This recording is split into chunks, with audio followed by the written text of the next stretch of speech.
مرید بننے کا فائدہ یہ ہے، لوگ آپ سے پوچھیں آپ کا کیا عقیدہ ہے؟ جی آپ کس مسلک؟ میرا پیر کا جو عقیدہ وہی میرا عقیدہ، جو میرے پیر کا مسلک وہی میرا مسلک۔ کوئی بھی آپ کا عقیدہ ہو، کوئی مسئلہ ہو، پیر عالم ہیں، متقی ہیں، بے نفس ہیں، تو سب چیز میرے پیر کے ہیں، جو میرے پیر کا حکم وہی میرا حکم، جو میرے پیر کی رائے وہی میری رائے۔ جان ہی چھٹ گئی، شیطان کو موقع ہی نہیں ملے گا۔ شیطان پوچھے گا کہ کیا جی جواب؟ کہو جو میرے پیر کا جواب وہی میرا جواب، بات ہی ختم۔ تو پیر لینے کا یہی فائدہ ہے، آپ کا عقیدہ محفوظ رہے گا، آپ کے اعمال محفوظ رہیں گے۔ کوئی مسئلہ پیر سے پوچھو، ساری تفصیل پیش کرو، سارا سنا ہو یہ بات، پیر جو سمجھائے وہی کرو، انشاءاللہ کامیاب ہو جاؤ۔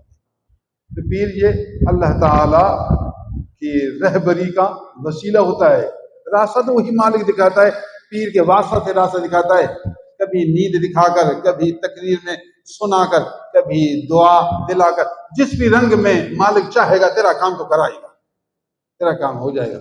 پیر لینا فرض سمجھے، کامل پیر، متقی پیر، صاحب دل پیر، جاہل نہ، صرف ملا عامل نہ، وہ تعویذ والوں نہ، خلاف شرع نہ۔